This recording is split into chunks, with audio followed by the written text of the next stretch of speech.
यद विद्या दर्पणायते, यद विद्या दर्पणायते, इडमो अर्हन्ताणं इडमो सिद्धाणं इडमो आयरे आणं इडमो वज्रायणं इडमो लोये सवसाणम्।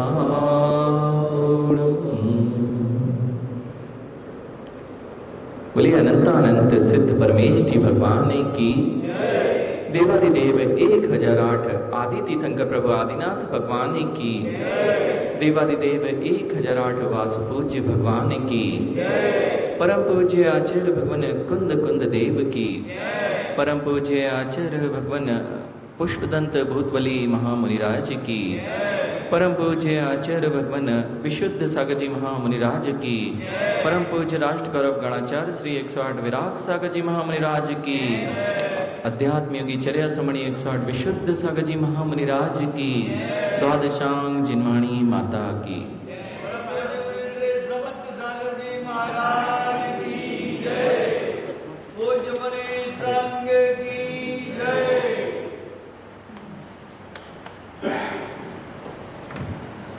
आज यह विशेष सत्र जहाँ पर बहुत सारे बुद्धिजीवी और ये कहे हैं तकनीकी को जानने वाले, विज्ञान को जानने वाले,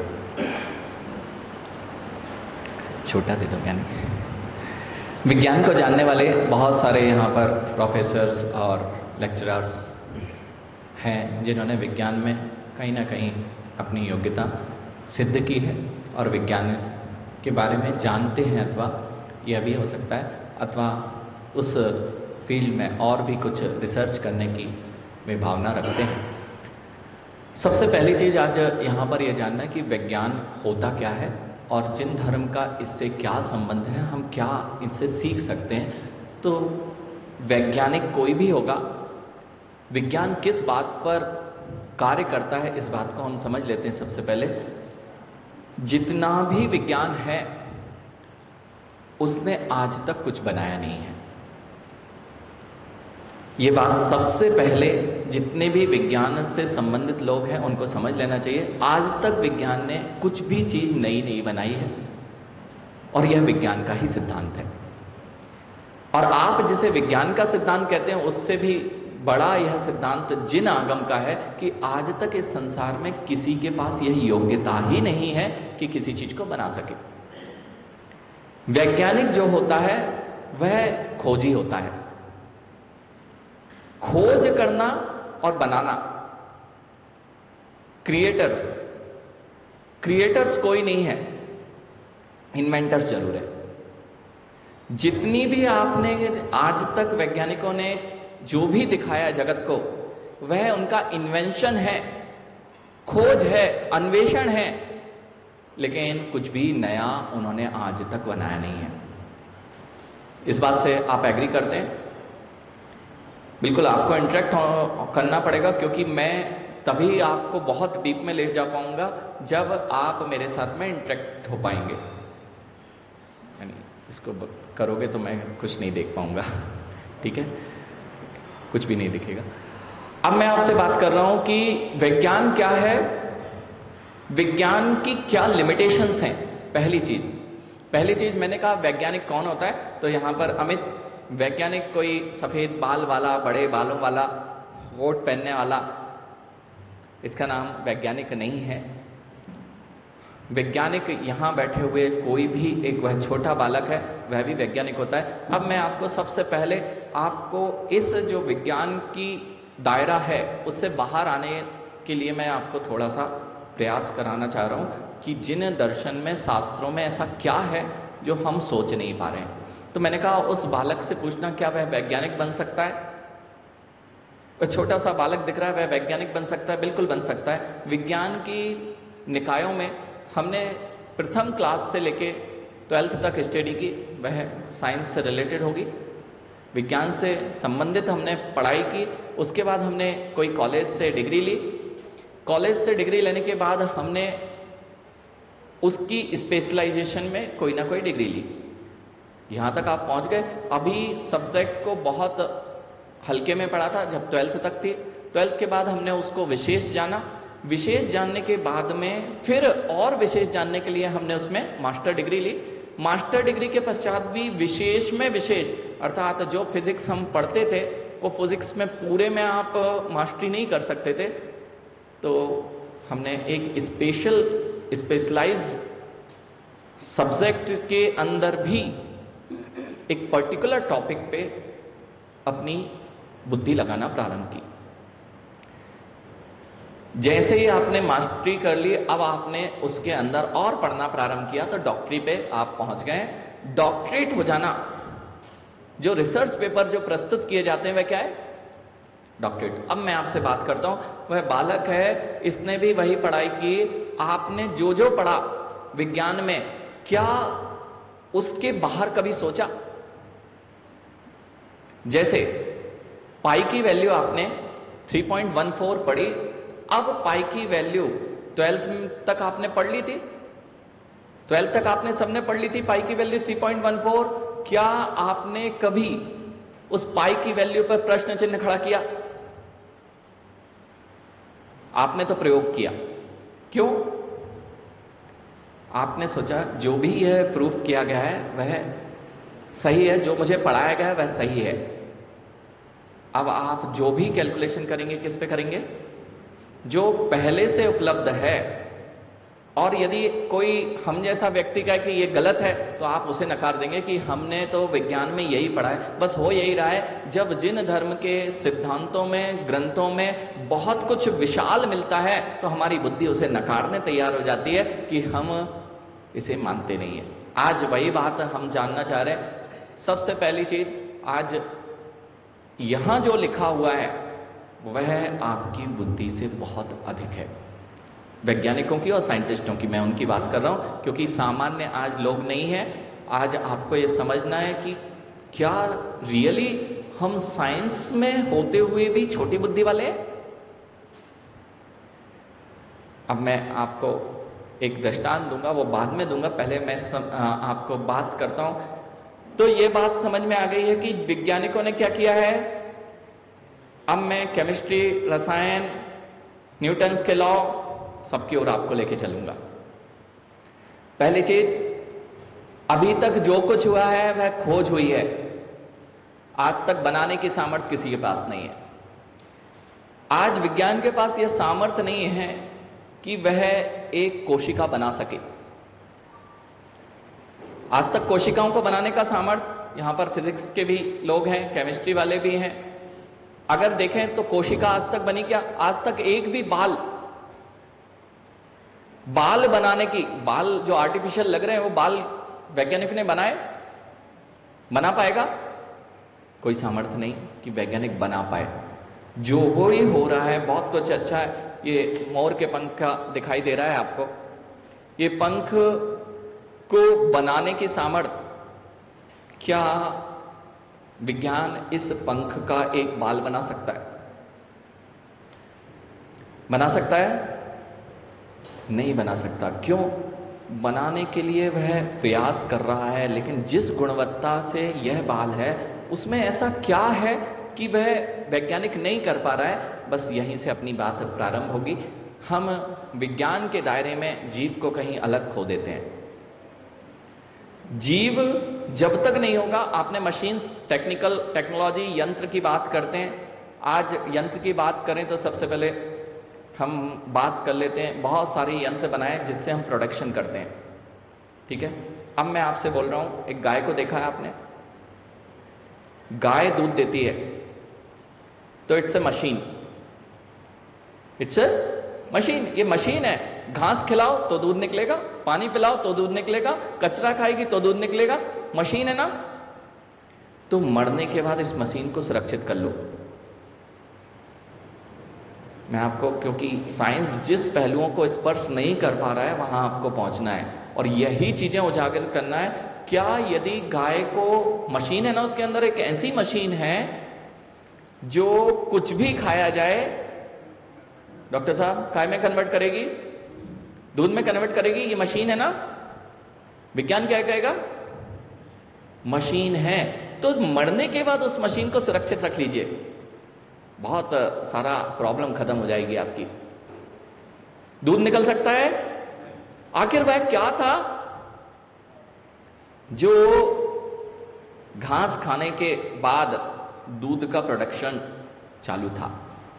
आप कितना ही प्रयास कर लो, ऐसा कोई उपकरण आप नहीं बना सकते जिससे कि घास से आप दूध बना पाए। सत्य है। मैं आपको इसलिए बोल रहा हूं कि हमें जीव को भी मिलाना है, और जीव से जो परिवर्तन होता है उसे विज्ञान कभी भी परिवर्तन नहीं कर पाएगा बिना उसके।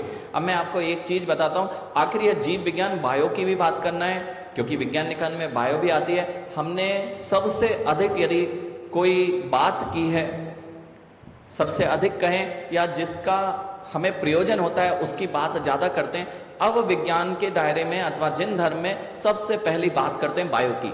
बायो के माध्यम से आप 5 स्थावर जीवों को अभी पहचानते ही नहीं है। विज्ञान अभी 5 स्थावर जीवों को नहीं पहचानता है। बड़े बड़े जो जीव दिखते हैं उनको वह मानता है, जानता है और पहचानता है, खोज रहा है। आपने माइक्रोस्कोप से जो भी खोजा वह बहुत छोटा खोजा। अब मैं आपको कुछ चीजें ऐसी बता रहा हूं, यहां पर सबसे पहले थोड़ा सा बायो की तरफ से ही अपन प्रयास करते हैं कि क्या जिन जीवों को अभी आपने घास को देखा है, फंगस को देखा है, फंगस को फैलते देखा है, लेकिन क्या फंगस के अंदर भी कोई बुद्धिमत्ता जैसी कोई चीज होती है क्या? इंटेलिजेंस होता है क्या? अभी हमें ये नहीं पता। हम लोग बस ये देखते हैं हाँ फंगस है और हमें बोल दिया जाता है आप फंगस को नहीं खाना है। वह भी एक इंद्रिय जीव है, इस बात को मानने आप सब तैयार हैं? विज्ञान ने कहा इसलिए, लेकिन फंगस कितना इंटेलिजेंट होता है? क्या हर द्रव्य जो 5 स्थावर का है उसमें सबसे पहले जो वनस्पति को आप विज्ञान के दायरे में मानते हो और सबसे छोटा, जहां कहीं भी आपको अगर दाल आपने पकाई हो गर्मी के दिनों में और वह तुअर की दाल हो और 2 बजे तक रखी रहने देना, क्या होगा? फंगस। अब मैं आपको सभी लोग, ये कुछ जापानीज लोगों ने फंगस पर कुछ रिसर्च की कि क्या इनके अंदर भी कोई इंटेलिजेंस सिस्टम होता है जो ये अपने भोजन को कैसे ढूंढते हैं। ये एक वीडियो आपको देखना है जिससे आपको यह ज्ञात होगा कि जो हमारे यहाँ 4 संज्ञाएं कही गई हैं, एक इंद्रिय के अंदर भी आहार संज्ञा सबसे प्रथम कोई संज्ञा है, उसका नाम आहार संज्ञा। पेड़ों की जड़ें जिस तरफ बढ़ रही हैं वह पानी की जगह होती है। पेड़ों की जगह भोजन को जो लेना है वह प्रकाश का स्थान होता है, वह अपने आप उस दिशा में पेड़ की जड़ें अथवा पेड़ की डालें बढ़ती हैं। अब वो पेड़ को तो समझ में आ रहा था, लेकिन फंगस के अंदर भी क्या आहार संज्ञा होती है? तो आहार संज्ञा में यहां पर एक कुछ प्रैक्टिकल किया गया है, वह देखते हैं। Classic example. Japanese are so clever at this. There's a slime mold, called Physarum polycephalum, and they had and this slime mold is very, very good at navigating through mazes and challenges. I mean, first to food wins. The conservation of energy, is rewarded. So you don't want to set this up. They a little bit of it. They did several experiments. The most fun one is they designed a nutrient, basically a nutrient like maize, replicating Tokyo in the Japanese subway system. And so they started with Tokyo and they put oats, which is a nutritional source. They inoculated what is on this basically an agar map with all the major cities, the nodes around Tokyo, and they then थोड़ा सा clue दे दूं, हो सकता है आपको समझ में ना आ रहा। ये जो डॉट्स दिखाई दे रहे हैं ये भोजन रखा गया है। ये जो डॉट्स हैं ये उन्होंने जापान में टोक्यो सिटी को मैप करना था, कौन सा रूट बनाया जाए जो शॉर्टेस्ट हो, बहुत अच्छा तरीका होगा कि हम प्रकृति से सीखें।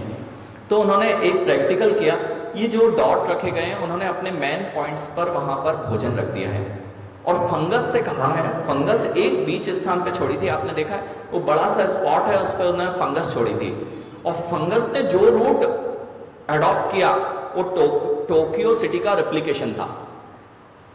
उसने जो रूट सबसे शॉर्टेस्ट लिया, अभी आपने इसके पहले एक आपने मैप देखा था, सर्किट देखा था। अब आपके साथ समस्या क्या होती है, इंजीनियर, इलेक्ट्रॉनिक्स इंजीनियर बैठे हुए हैं, इलेक्ट्रॉनिक्स इंजीनियर्स की मैं बात करूंगा। अब शॉर्ट सर्किट्स जो बनाने होते हैं आपको, सबसे जो किसी से इंटरेक्ट भी ना हो और सबसे शॉर्ट स्थान में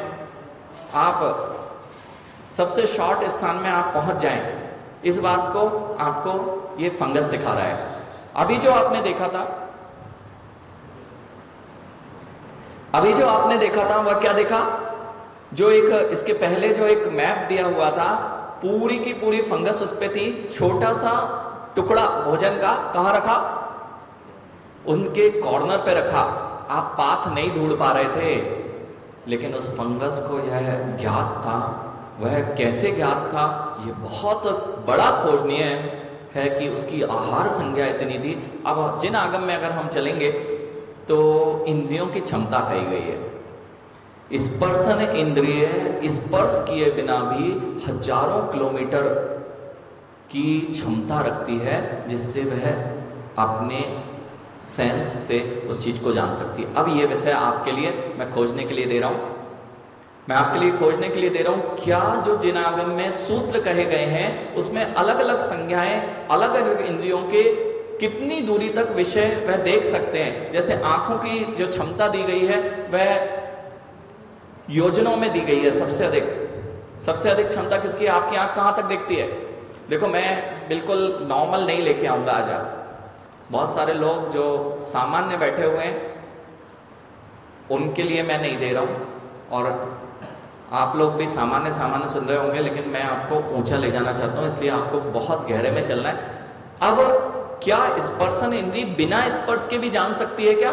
क्योंकि जो आपने फंगस देखी है वह एक इंद्रिय जीव है। बायो वाले बैठे हुए हैं, बायो वालों से मैं पूछना चाह रहा हूं, डॉक्टर्स जितने हैं, ये फंगस को अभी आपने देखा है, ये प्रैक्टिकल किया गया है, ये क्या जिन सिद्धांतों में भरा नहीं पड़ा है? क्योंकि दूर से उसे कैसे पता लग गया कि वहां भोजन है? स्पर्शन इंद्री का इतना बड़ा उसके पास में, ये कैसे वह ज्ञात कर रही है कि वहां पर भोजन पड़ा हुआ है? देखा आपने, अभी देखा, वो पीले कलर पर भोजन रखा था, ये डॉट्स भोजन थे, वहां पर थोड़ा सा फंगस को डाला गया था, उसको जहां जहां फैली है और उसी रास्ते पर गई है जहां पर भोजन था। इस तरफ देखें आप, इस तरफ कोई भी फंगस नहीं दिखाई दे रही है। ये आपके लिए मैं आज जो एक व्यू देना है कि हमारे पास क्या है। सबसे पहली चीज, थोड़ा सा और आगे देखते हैं।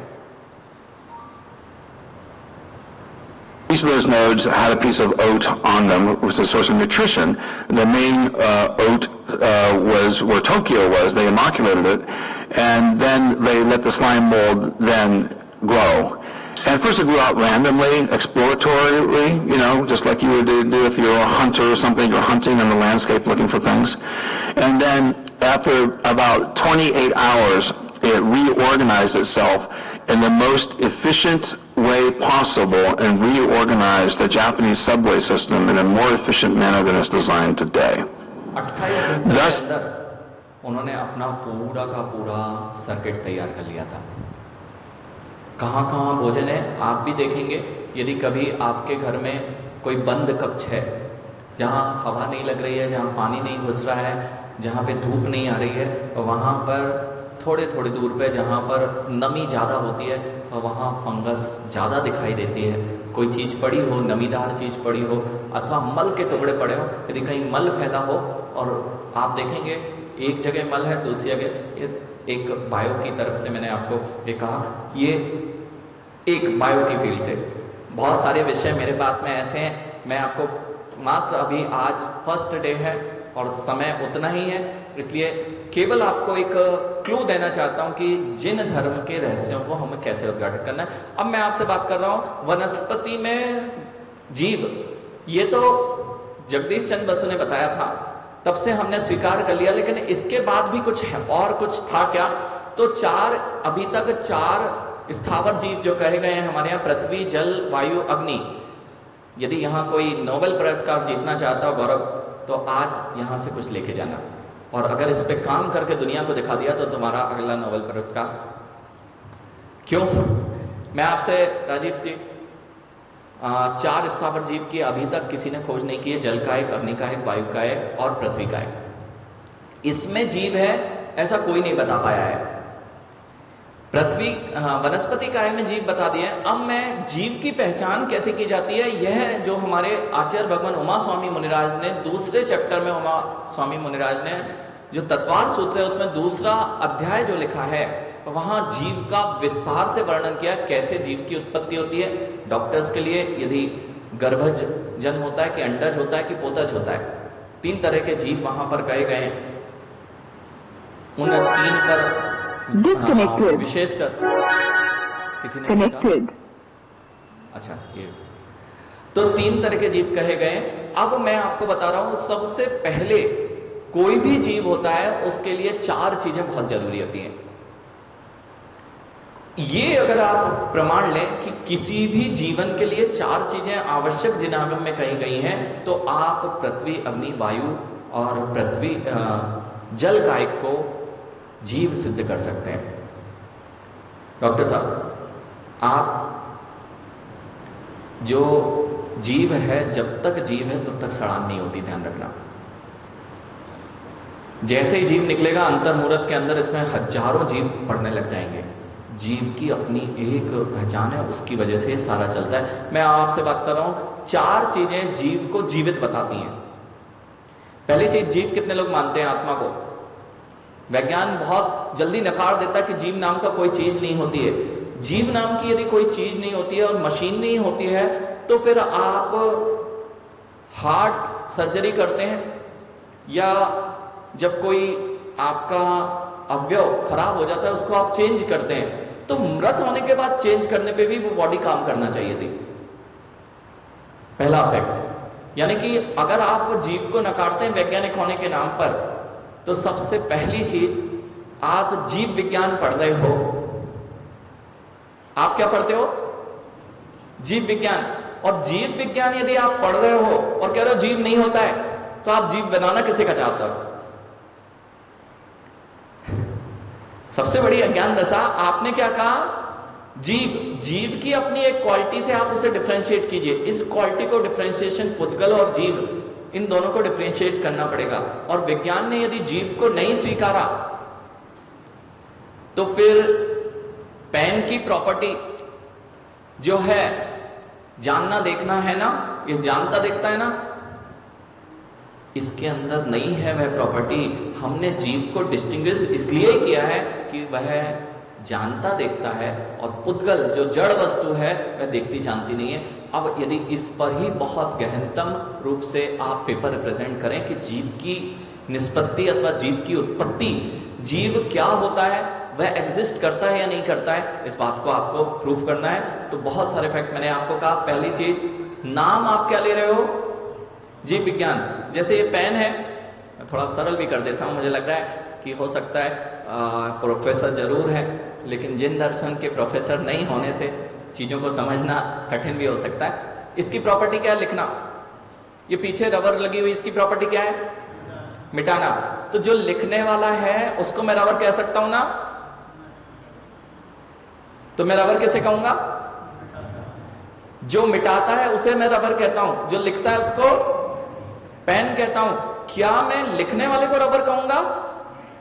तो जब भी हमें क्लासिफाइड करना हो कोई चीजें, देखो विज्ञान की दृष्टि से जब भी कोई क्लासिफिकेशन होगा, उसमें प्रॉपर्टीज में डिफरेंशिएशन होना चाहिए, उनके गुणों में अन्यथापना होना चाहिए। जब तक वह नहीं होगा तो हम अलग अलग चीजों को अलग अलग नहीं बता सकते। ठीक है, बात समझ में आ रही है? इसलिए मैंने कहा जीव विज्ञान आप जब बोल रहे हैं तो फिर पुद्गल में मत जीव खोजिए। जड़ वस्तु जीव नहीं होती है, उसकी प्रॉपर्टी भिन्न देखेंगे तो आपको समझ में आ जाएगा। जिसमें संवेदनाएं होती हैं वह जीव होता है, और जहां जहां संवेदनाएं पाई जाएंगी वहां जीव अवश्य होगा।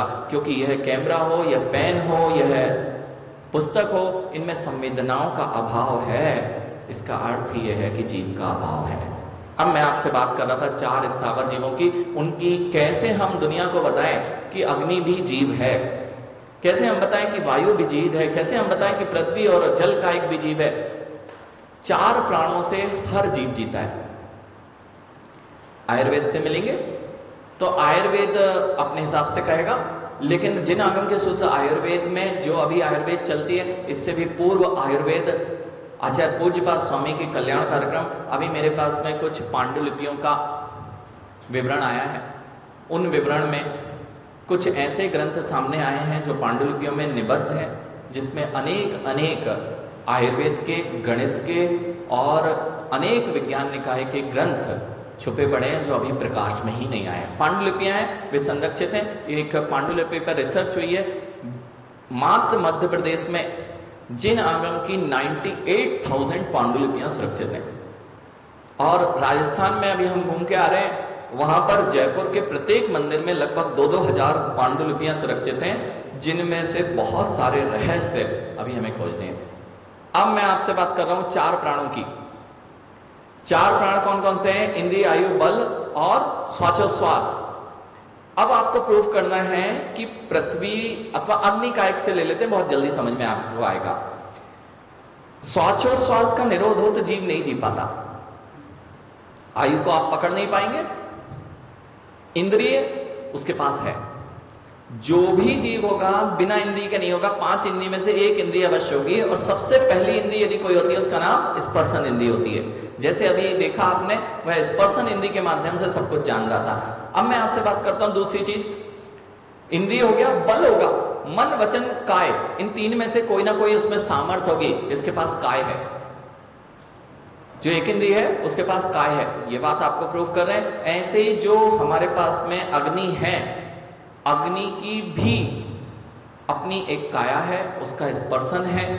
अब उसका भी शेप होता है, ये भी जिनागम में वर्णित है। आपको इस बात को, अग्नि को मैं आज सबसे पहले जीव प्रूफ करते हैं कि बात कर रहा हूं। सबसे पहले उसके पास में अपना एक स्पर्शन है, वह स्पर्शन से जानती है। अग्नि भी स्पर्शन से जानती है। दूसरी बात, अग्नि में काय है, उसका एक अपना शरीर है। अब वह काय कैसा है, इसका वर्णन भी जिनागम में दिया हुआ है। यदि यहां कोई जीवकांड पड़ा हुआ है क्या? ये सारा विषय मैं कहां से बोल रहा हूं? आज से लगभग 1000 वर्ष पूर्व आचार्य भगवान नेमिचंद सिद्धांत चक्रवर्ती हुए, उन्होंने जीवकांड की रचना की है, और वह रचना भी मूल रूप से षटखंडागम ग्रंथ की है, जो आज से लगभग 2000 वर्ष पूर्व का है, जहां जीव का विवरण है। अब मैं अग्नि में, आपने देखा होगा अग्नि कभी भी आपको त्रिकोण रूप में दिखेगी। आप अग्नि त्रिकोण रूप में, तो उस जीव का शेप क्या है? उस जीव का शेप हमारे आगम ग्रंथों में लिखा हुआ है। अग्नि हमेशा उसी शेप में क्यों दिखती है? ऊंचाई पे पतली होती है, जैसे कि सुई की नोक होती है, ऐसी सुई की नोक का आकार अग्नि का एक जीवों का होता है। ऐसा कहां कहा गया है? आप जैसे वैज्ञानिकों की बात मान लेते हो, वे खोज करके बता रहे हैं कि इसका बूंद का आकार ऐसे ही क्यों होता है। कभी आपने देखा, दबाव आपने सबने पढ़ा होगा, बूंद का आकार बूंद रूप में राउंडेड ही मिलेगा आपको, कभी शार्प एज नहीं मिलेगी। पानी की कभी चपटी एज देखी? हमेशा राउंडेड, राउंड रहेगा। ऐसा कभी पानी की बूंद दिखी हो चपटी, नुकीली? नहीं दिखी ना। तो उन्होंने आपको अपनी बुद्धि से, वैज्ञानिकों ने उसमें दबाव, अंदर खिंचाव बताया, जिससे कि उसको राउंडेड बता दिया। लेकिन सत्यता यह है, जैसे अभी मैंने आपको अग्नि के जीव का आकार यह निर्धारित करता है कि अग्नि ऐसी ही दिखती है, नुकीली, ऐसे पानी के जो जीव हैं उनका आकार ही बिंदु रूप में कहा गया है। जब उन्हें एकत्रित करोगे, अब वो आप चपटा कर ही नहीं सकते, उनका आकार ही शरीर का कैसा है। इसलिए वे जीव की आकृति ऐसी होने से हमेशा पानी आपको कभी शार्प में नहीं दिखेगा। अब राजीव भैया, आप जो चाह रहे थे कि क्या हमारे पास में है, ये वही विषय चल रहा है, क्योंकि पहले अपन ने 4 जो हमारे से बहुत इंटरेक्ट होते हैं उस चीज को बात ली। नोक, सुई की नोक समझ में आ गई, ये तो समझ में आ गया, लेकिन अभी भी सिद्धि नहीं हो रही है। अब मैं आपको सिद्धि की बात करता हूं।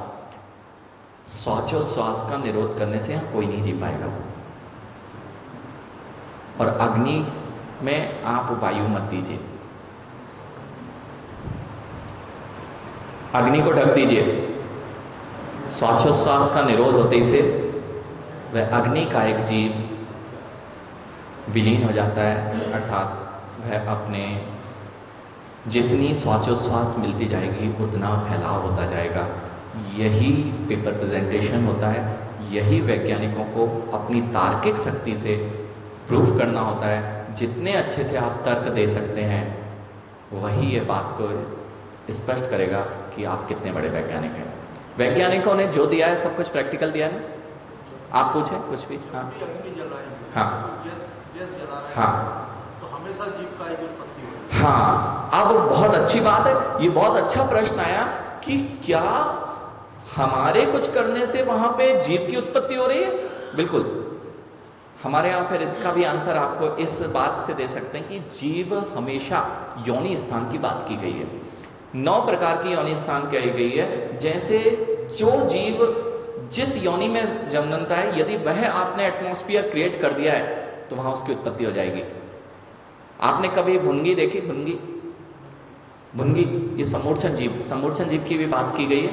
ये एटमॉस्फेयर से अपनी बॉडी बनाते हैं, है ना?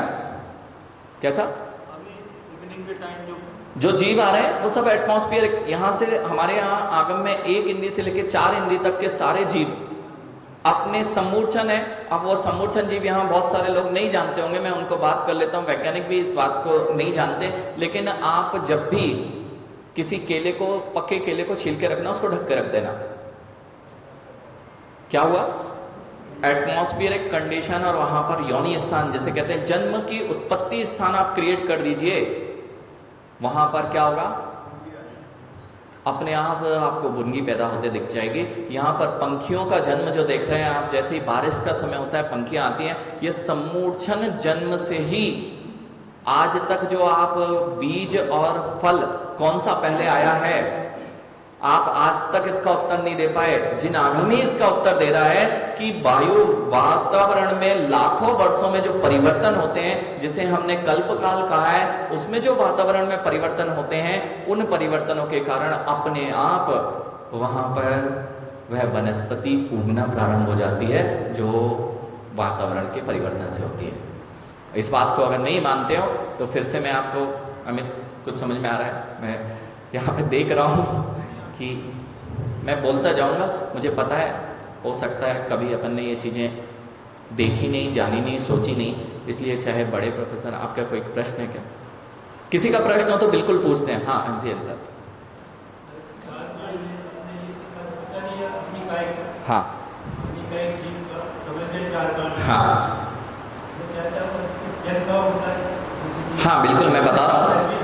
पृथ्वी का भी अपन करेंगे। पहले अभी जल कायक की बात की है, पहले अग्नि कायक की बात की है, वो भी मैं अभी ले रहा हूँ। मैं आपको ये बोल रहा था कि जितने को समझ में नहीं आ रहा तो भी अपन को समझने का प्रयास, कैसे ये काम करते हैं। हाथ संज्ञाएं, भय, मैथुन, ये चारों संज्ञाओं से हम जीव को बता सकते हैं। क्योंकि जब वनस्पति काय की सिद्धि की गई थी जगदीश चंद्र बसु ने, तो उसके अंदर भय संज्ञा को दिखाया गया था। उसने तरंगों को मापा था, जो पेड़ वनस्पति थे उनके अंदर भी भय होता है। उन्होंने इस बात की तरंगें बिल्कुल स्पष्ट रूप से दिखाई थी। यदि कोई कुल्हाड़ी लेके आता है, और आज भी विज्ञान इस बात से बिल्कुल, जैसे ही पेड़ होता है, पेड़ को यदि गाली दी गई महीने भर तक, वो पेड़ सूख गया है। ये प्रैक्टिकल्स अभी अभी किए गए। अब मैं जिस विषय पर था, पहले 4 प्राणों से जीते हैं तो श्वासोच्छ्वास जरूरी है, अग्नि को ढक दिया जाता है। अब यदि वाटर्स की बात करें तो वाटर में भी सड़ान आ जाएगी। यदि उसमें जब भी बॉडी होती है तब तक उसमें ऑक्सीजन की मात्रा मिली हुई है। जब तक ऑक्सीजन उसमें फ्लो हो रही है वह वाटर अच्छा रहता है, सड़ान नहीं होती है। और जैसे ही वाटर चला जाता है, जैसे आपकी बॉडी डेड हो जाए तो सड़ान करती है, ऐसे ही जो वाटर मॉलिक्यूल्स है उसमें अगर ऑक्सीजन हटा दी जाए, जिसे ऑक्सीजन आप कह रहे हो, हम उसको ऑक्सीजन ना कह के श्वासोच्छ्वास कहेंगे, उस जीव की मृत होते से ही वहां पे सड़ान पैदा होना प्रारंभ हो जाएगी। दूसरी चीज मैंने आपको शेप बताया, उसका शेप हमेशा जो जिन आगम में वर्णित है वह बूंद के ही आकार का है। इसलिए वह कैसा दिखाई देता है, हमेशा शार्प एज कभी नहीं दिखाई देगी। बहुत अच्छा, ये बात समझ में आ गई। अब मैं आपको, हाँ सही है, उसमें भी उन्होंने जैसे प्रिजर्व करने वाली बात कही गई है, तो उन्होंने बॉडी को ही प्रिजर्व करने का प्रयास किया, वह भी सड़ान में है। जितना आप मर्यादा से बाहर जाओगे उतने सड़े चीजों को खाओगे। मर्यादाएं कही गई हैं जिन आगम में, वह इसी का प्रतीक है कि आपने जैसे ही कोई चीज की मर्यादा को बाहर किया उसमें सड़ान होना प्रारंभ हुई। ऐसे ही चाहे मिनरल वाटर्स हों, जो पैक्ड वाटर्स आ रहे हैं, ये पैक्ड फूड पे आज बैन क्यों लगाना पड़ रहा है, क्योंकि एक मर्यादा के बाद उसमें कहीं भी वो अपने अनुकूल जीव की उत्पत्ति होती है। जैसे चावल में यदि कभी जीव उत्पन्न देखा हो, समूर्छन जीव की मैं बात कर रहा था, कैसे एटमॉस्फेरिक कंडीशन से वह होता है। चावल में इल्ली किसी ने आके दी ना, चावल की इल्ली हमेशा व्हाइट मिलेगी आपको। जो मटर की इल्ली है, आपने अंदर मटर के अंदर वो इल्ली कहां से आई, समझ में आ रही बात? मटर के अंदर वह इल्ली समूर्छन रूप से उसकी योनि स्थान बनेगा, वहां जीव उत्पन्न होगा। जैसे लाइटर से आपने गैस जलाई, आपने जो एटमॉस्फेरिक कंडीशन चाहिए थी वह उत्पन्न कर दी, उसके कारण जीव की उत्पत्ति होती जाती है, और वह जीव के उत्पन्न होने से वह अग्नि बनी रहती है।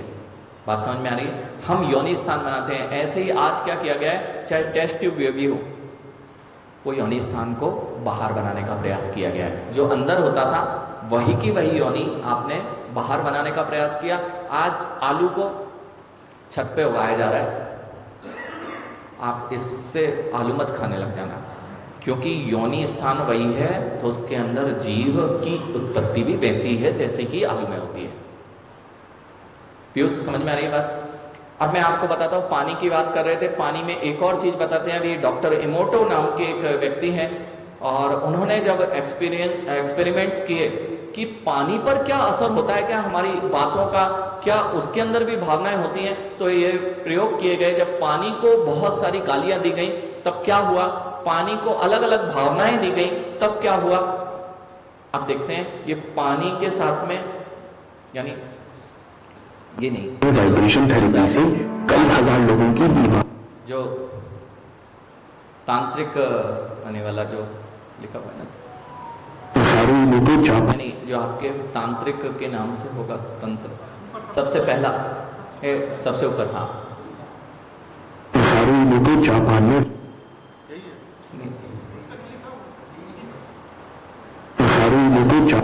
ये वाला इनके पास है नहीं।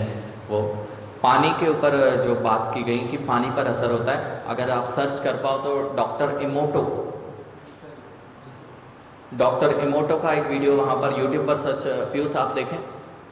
और डॉक्टर इमोटो ने वाटर मॉलिक्यूल्स पर कुछ प्रयोग किए, उनको बहुत भावनाएं दी गई, उसको क्रिस्टल बनाया गया। जब रॉक म्यूजिक सुनाया गया तो उसके क्रिस्टल बिल्कुल डिस्ट्रॉयड थे, बिल्कुल उसके अंदर कुछ भी पैटर्न नहीं दिखाई दे रहा था।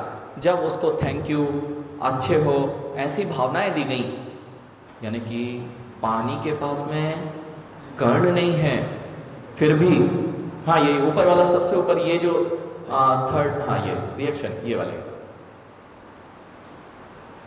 इमोटो, जो कि एक जापानी बिजनेसमैन थे और एक सूडो साइंटिस्ट भी, इन्होंने एक बहुत ही कमाल की थ्योरी दी थी। 2004 में उनकी बुक आई थी जिसका नाम था the hidden messages in water. इस बुक में उन्होंने कहा था कि जो ह्यूमन की कॉन्शियसनेस होती है, चेतना, वो पानी के मॉलिक्यूलर स्ट्रक्चर को अफेक्ट करती है।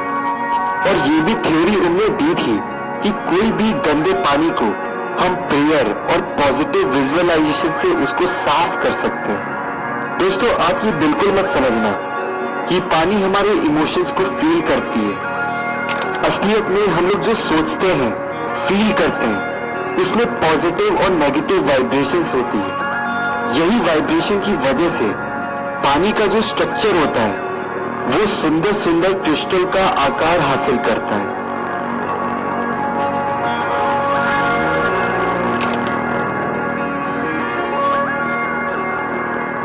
आखिर उन्होंने अपना ये एक्सपेरिमेंट किया कैसे था जिसकी वजह से उन्हें ऐसे सुंदर सुंदर क्रिस्टल के आकार मिले थे? आइए इनका एक्सपेरिमेंट समझते हैं। दोस्तों मैंने इस वीडियो का डार्क साइड और पॉजिटिव साइड दोनों बनाया। सो दोस्तों इस वीडियो को पूरा देखना, तभी आपको पूरी सच्चाई पता चलेगी।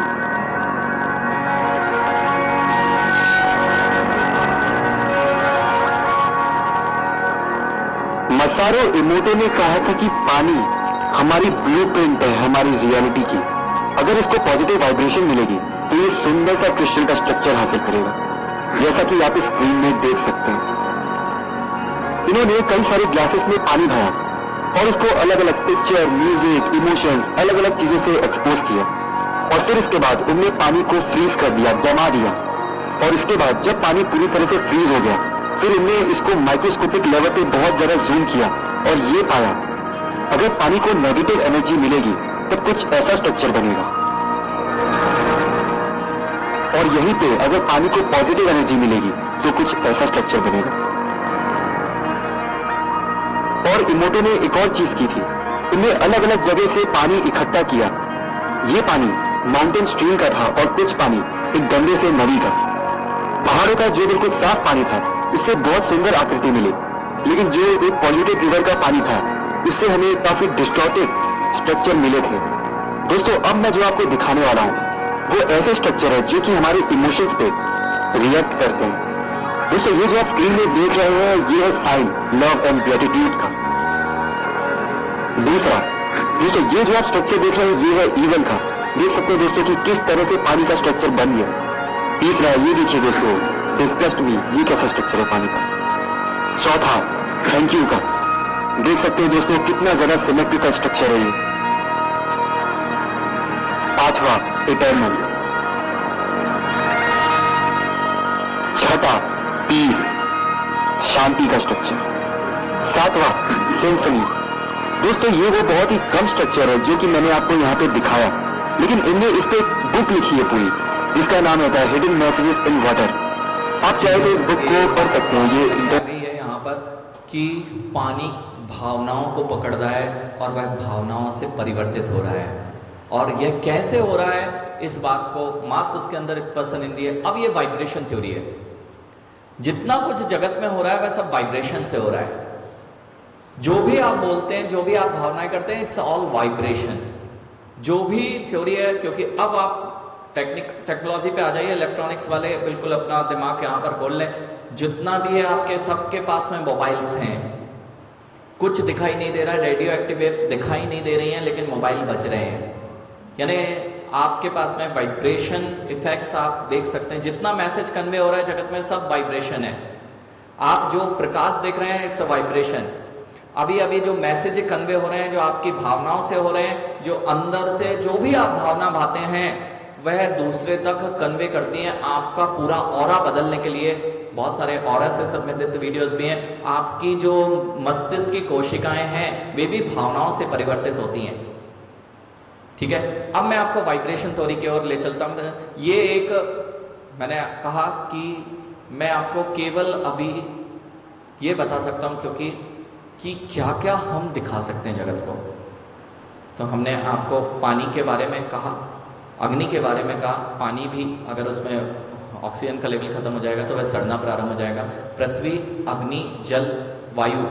अभी हमने वायु को समझ नहीं पा रहे हैं, वो वायु कैसे काम करेगी, इसके लिए हमें सोचना पड़ेगा कि लोगों को हम कैसे सिखाएं। लेकिन ये बात यहाँ पर सिद्ध हो रही है कि जो जिन आगम में कहा गया है, क्योंकि भगवान ने आज तक यह बात नहीं कही है जिन आगम में कि उन्होंने कुछ बनाया है। उन्होंने तो यह कहा है कि मैंने खोजा है। आप भी क्या कर रहे हैं साइंटिस्ट होकर? जितने साइंटिस्ट हैं they are going to invent the things.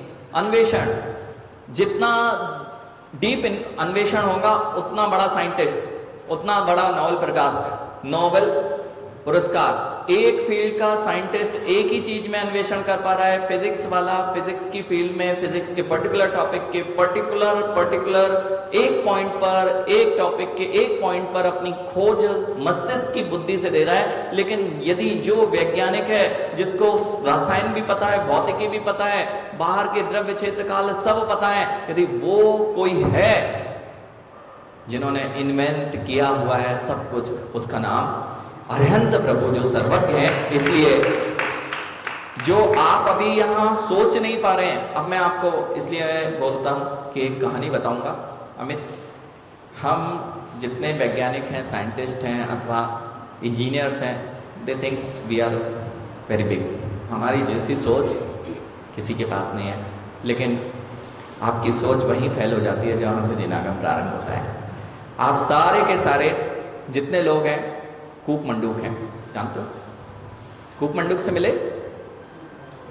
कूप मंडूक से मिले? अभी कुछ समझ में आ रहा है? अभी आपको नहीं समझ में आ रहा कि आप कूप मंडूक कैसे कह रहे हो? साइंस इतनी बड़ी आगे जगह पहुंच गया है, अभी साइंस बहुत छोटे पे काम करता है। मैं अभी आपको कूप मंडूक की कहानी पहले बता देता हूं, फिर आप बताना बाद में कि क्या जगत का जितना विज्ञान है वह कुएं के मेढक के समान जानने वाला है कि नहीं।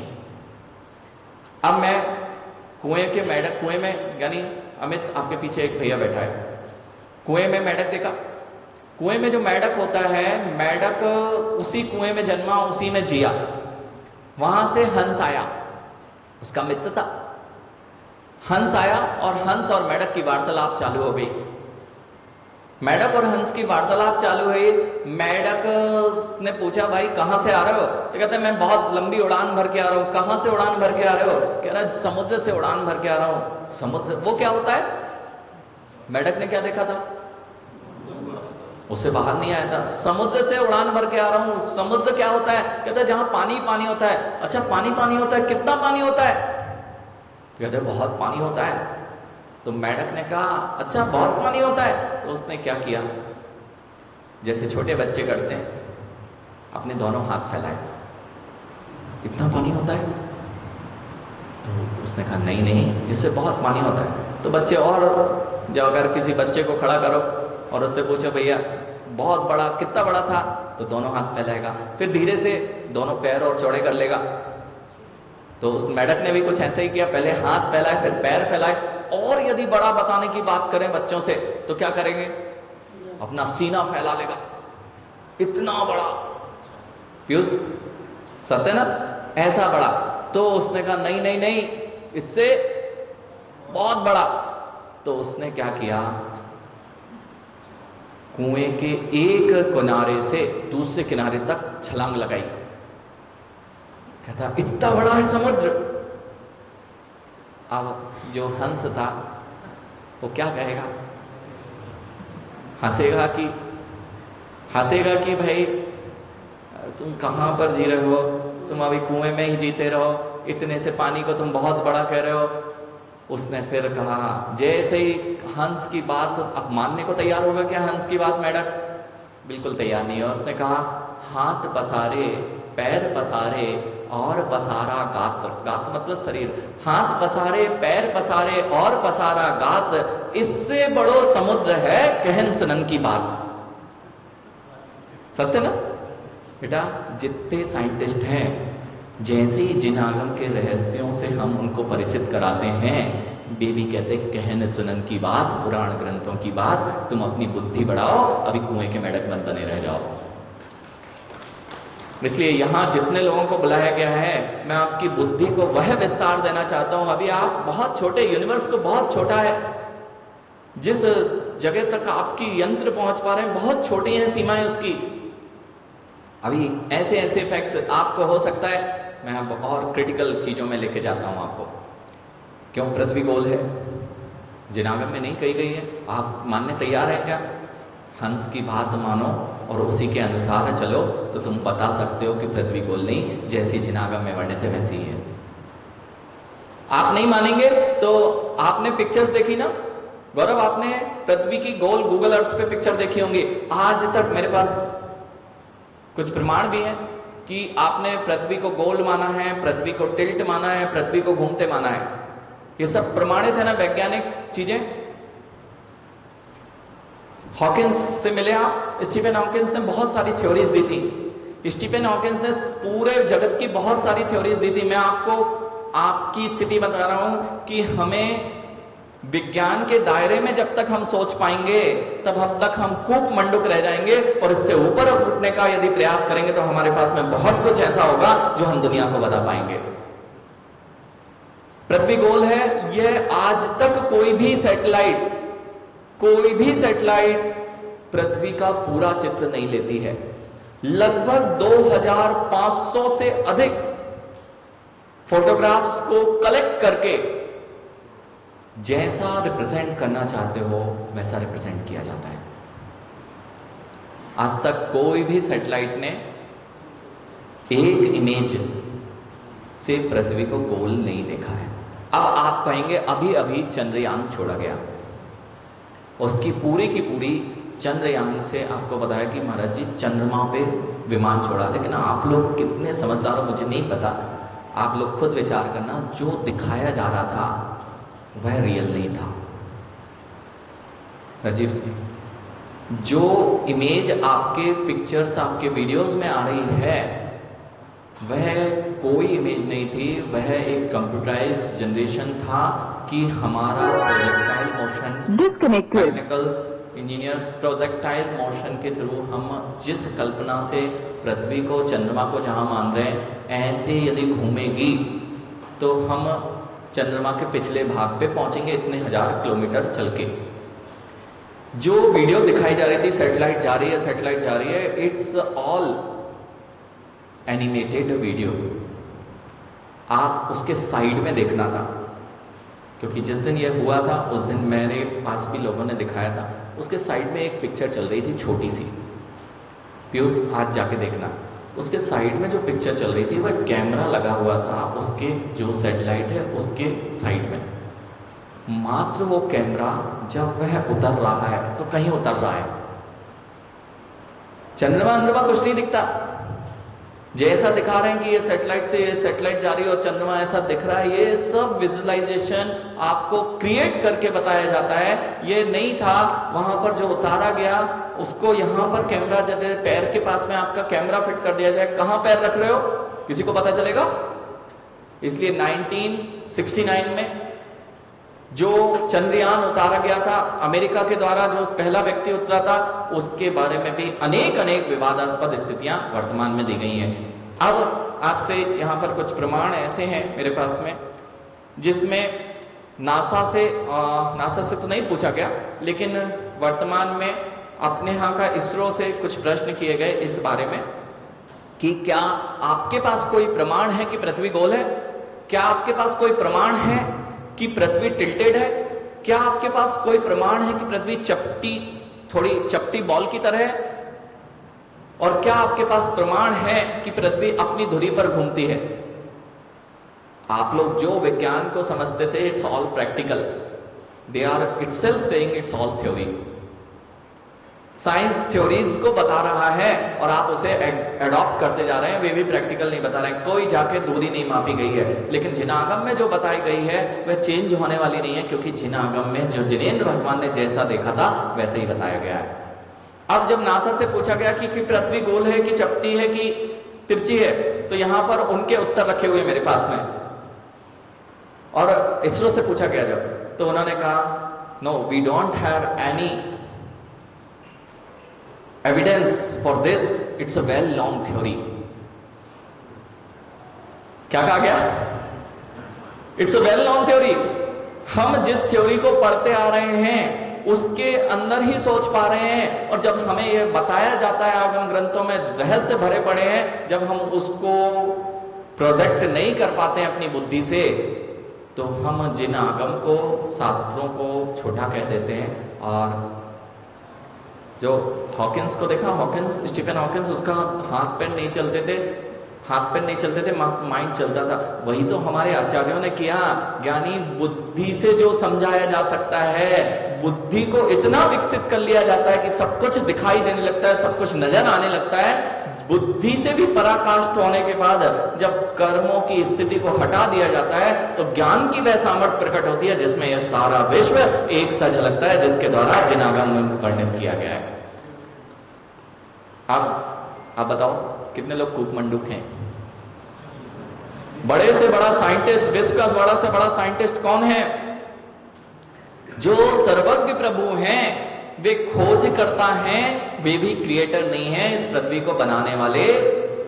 मैं अब केमिस्ट्री की ओर चलूं, एमसीएन साहब केमिस्ट्री की ओर चलूं। आज तक एक भी परमाणु ना बना, ना घटा, ना बढ़ा। और अगर केमिस्ट्री के स्टूडेंट सभी रहे हैं, अगर इक्वेशंस बनाई हो और एक आध परमाणु खा गए हो तो चलेगा ना? जीरो आएगा ना? रितेश, इक्वेशन बनाते थे, इक्वेशन में यहां बराबर यहां बराबर, ये दोनों चीजें जब तक बराबर नहीं आएंगी तब तक इक्वेशन फेल। फिर आपने न्यूटन्स का थर्ड लॉ पढ़ा हुआ है, energy can not be destroyed, can not be created, it only change it's form. Correct? बस ज्ञानी ये तो अभी बता रहे हैं जिन आगम का सबसे बड़ा सूत्र मैं आपको बताने वाला हूं, उत्पाद वय द्रव युक्तम सत और सद द्रव्य लक्षणम, whatever exist in this world it's all changeable, but it's exist since never ending time. जो कुछ भी विश्व में एग्जिस्ट करता है, ये जिन आगम का सबसे बड़ा सूत्र, वह हमेशा मात्र परिवर्तित होता है। आप पुद्गल को परिवर्तित देख पा रहे हो, लेकिन जीव भी एग्जिस्ट करता है, इसलिए उसे द्रव्य कहा गया है और उसका भी काम है परिवर्तन करते रहना। इसलिए आज तक ना तो, इसलिए जिन शासन की एक महिमा आपको यहां बात समझ में आएगी, जिन धर्म ने पृथ्वी की कल्पना नहीं की, पृथ्वी को उत्पन्न करना जिन आगम में नहीं बताया गया, लोगों ने इनिशिएशन सोचना चाहा, वैज्ञानिकों ने भी सोचना चाहा कि ये पृथ्वी कैसे बनी होगी, जीव की उत्पत्ति कैसी होगी। ज्ञानी जब ये अपना ही सिद्धांत नहीं मान पा रहे, ये सारा का सारा चक्र था, रोटेशन था, हम एक चीज से ही दूसरी चीज बनाते हैं। अभी आप कपड़ा पहने हुए, ये पेड़ से आया हुआ है, कपास से आया हुआ है, आप लोग को पता नहीं है। रंगीन कपड़ा पहने ना ज्ञानी, रंगीन कपड़ा होता ही नहीं आज तक कोई, और यही कपड़ा फिर से कपड़ा बनेगा। जब ये मिट्टी बन जाएगा, फिर से वह मिट्टी के परमाणु आपके कपास में बदल जाएंगे, फिर से तुम्हारे तन पे आ जाएंगे। ये परिवर्तन का चक्र आज से नहीं, अनंत काल से चल पा रहा है। इसे तुम स्वीकार नहीं कर पा रहे हो। जब तक इसे नहीं स्वीकार कर पाओगे, तुम आगे बढ़ोगे कैसे? कुछ आप जिस मोटिव से आए हैं, वह मोटिव पूरा हो रहा है क्या? मोटिव पूरा हो रहा है? क्योंकि मैं विषय की तो बहुत लंबी लिस्ट है, समय की बहुत ज्यादा सीमा है। एक एक टॉपिक, जब साइंटिस्ट को 20-20 वर्ष लग जाते हैं एक एक टॉपिक को अपनी रिसर्च को प्रेजेंट करने में, तो मुझे तो पूरे जिन शासन के छुपे हुए रहस्यों को आपको मात्र एक चीज देनी है कि आप इस फील्ड में आके इससे क्या क्या निकाल सकते हो, ये बात आपको यहाँ सीख लेनी है। वनस्पति वाले में एक चीज आई, ये कैसे बोल? वनस्पति में क्या? 2010 में उन्होंने बताया है कि जो फंगस है, हाँ, फंगस के माध्यम से वनस्पति आपस में बातचीत करती है, क्या ये सही है? हाँ, अभी आपने वाइब्रेशन की बात कही थी, वो जैसे वाइब्रेशन, जैसे इमोटिव ने, क्या होता है, किसी वैज्ञानिक ने कुछ खोज की, वो दूसरी चीजों पे ध्यान नहीं दे पाया, ठीक ना, तो वह उस चीज को मिलान नहीं कर पाएगा। अब हम लोगों के साथ क्या है, हमें मात्र एक सब्जेक्ट नहीं पढ़ाया जाता। जैन मुनि क्या कर रहा है, सब सब्जेक्ट पढ़ा। अब मैं आपको मिला देता हूँ उस चीज को कि वह बात करता है आपस में, ऐसा बात कह रहा है, लेकिन वो बात करना, मैसेजेस पास करना, ये सब कुछ वाइब्रेशन से होता है। जैसे अभी एक और जो ये है, वो सारा का सारा विश्व को, ये जो वैज्ञानिक है, ये सारे के सारे विश्व को वाइब्रेशन थ्योरी पे ला रहा है। और जिस दिन आपको वाइब्रेशन थ्योरी समझ में आ गई, जगत की हर आंसर्स आप दे पाएंगे कि जगत चल कैसे रहा है, ऑटोमेटिक सिस्टम, जिसे जिन सिद्धांतों में कर्म सिद्धांत कहा गया है, ये कर्म कैसे बाउंड होते हैं और ये कैसे अपना रिजल्ट्स देते हैं और कैसे मुक्त हुआ जाता है, इट्स ऑल वाइब्रेशन थ्योरी। अब हमारे यहाँ 32 तरह की वर्गणाएं कही गई हैं। अब मैं आपको उसकी ओर लेके चलता हूँ, फिजिक्स की ओर थोड़ा सा। 32 प्रकार की वेव्स कही गई हैं। कितनी? जो रेडियो एक्टिव वेव्स आप कभी नहीं देख पाते, कभी दिखी? यहां पर चैनल्स हैं, पूरी दुनिया के चैनल्स सिंगाई जी अभी यहां पर हैं, लेकिन क्या देख पा रहे हो? देख पाओगे? हाँ, देख सकते हो। यदि रिसीवर लगाओ, उस फ्रीक्वेंसी को ट्यून करो, तो आज यहीं पर आपको हर टीवी चैनल यहां दिखाई देगा। करेक्ट? क्या हुआ? Radio active waves. अब ये 32 प्रकार की जो वर्गणाएं कही गई हैं, इनका डिवीजन जैसे आपने बैंडविड्थ से डिवाइड किया हुआ है वर्तमान की फ्रीक्वेंसीज को, एयरटेल की फ्रिक्वेंसी बैंड अलग होती है, माइक्रोवेव का फ्रिक्वेंसी बैंड अलग होता है, आपकी लाइट वेव्स का फ्रिक्वेंसी बैंड आपके कान में नहीं सुनाई देता है। ऐसे ही जब बातें होती हैं, दो इंद्रिय से भाषा वर्गणा प्रारंभ हो जाती है, यानी दो इंद्रिय चीज भी अपने आप में बात करता है। हाँ, उसकी बात तुम्हारे कानों तक नहीं आएगी, लेकिन वाइब्रेशन से वह अपनी सारी सारी बात जिस फ्रिक्वेंसी पे वे बात करेंगे वह उनकी बातें होती हैं। अब वाइब्रेशन थ्योरी कैसे कर्म सिद्धांत से रिलेटेड है ये आपको पता ही नहीं है। आज तक जो भी बाउंडिंग होती है, बाउंड भी हमारे यहाँ दिया हुआ है, बाउंडेशन कैसे होती है। पहली चीज केमिस्ट्री पे आए थे, ये बात समझ में आ गई कि आज तक कोई भी चीज क्रिएट नहीं हुई है। न्यूटन का थर्ड लॉ किसी को याद है? Every action is having equal and opposite reaction. जितनी तुम क्रिया करते हो उसकी विपरीत प्रतिक्रिया और बराबर प्रतिक्रिया होगी। यही तो जिनवाणी का पूरे विश्व के रहस्यों को उजागर करने का सबसे बड़ा सूत्र है। हम जो भी रिस्पॉन्स करते हैं, हम जो भी क्रियाएं करते हैं मन वचन काय से, उसका प्रतिफल हमें मिलता है। ये तो न्यूटन का लॉ है ना। It's not a Newton law, it's a universal law कि हर क्रिया की प्रतिक्रिया होगी। ये लॉ भगवान आदिनाथ का भी नहीं है, भगवान महावीर स्वामी का नहीं है। जो होता है उसको जानना जाता है, वह किसी का हो नहीं सकता है।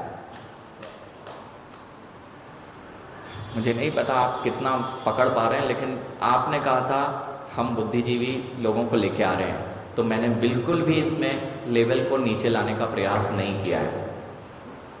कितने लोग समझ पा रहे हैं ये वही जाने, क्योंकि हम बहुत अच्छी चीज़ एक बात बताएं एमसीएन साहब, अब आपको एक बात यहाँ समझ लेनी चाहिए। कितने लोगों को समझ में आ रहा है जो बात चल रही है? बहुत अच्छी बात है सब, क्योंकि हो सकता है हम इन चीज़ों से कभी परिचित नहीं हुए। हम जितना सोचते हैं उतना पढ़ा के आ जाते हैं या पढ़ लेते हैं, इससे बाहर हम नहीं सोचते हैं। ये जिन आगम इन सूत्रों को देकर बहुत बड़ा आपके विस्तार करता है मस्तिष्क को। जितने लोग हैं हो सकता नहीं भी समझ में आ रहा हो तो कोई बात नहीं, लेकिन ये बात समझ में आ जाएगी आज कि हम जितने में जी रहे थे वह कूप मंडूक की जिंदगी है। हम अभी इससे ऊपर उठना चाहते हैं। अब जो कर्म न्यूटन का लॉ समझ आया है, क्रिया की प्रतिक्रिया, अब वो भी वाइब्रेशन थ्योरी। 32 तरह की वर्गणाएं हैं, वह वेवलेंथ के अकॉर्डिंग बटी हुई हैं। ये 32 वर्गणाओं में 5 वर्गणाएं जीव के द्वारा ग्रहण की जा सकती हैं। जैसे अभी आपके मोबाइल से, पीयूष आपके पास जो मोबाइल है 5G है कि 3G है?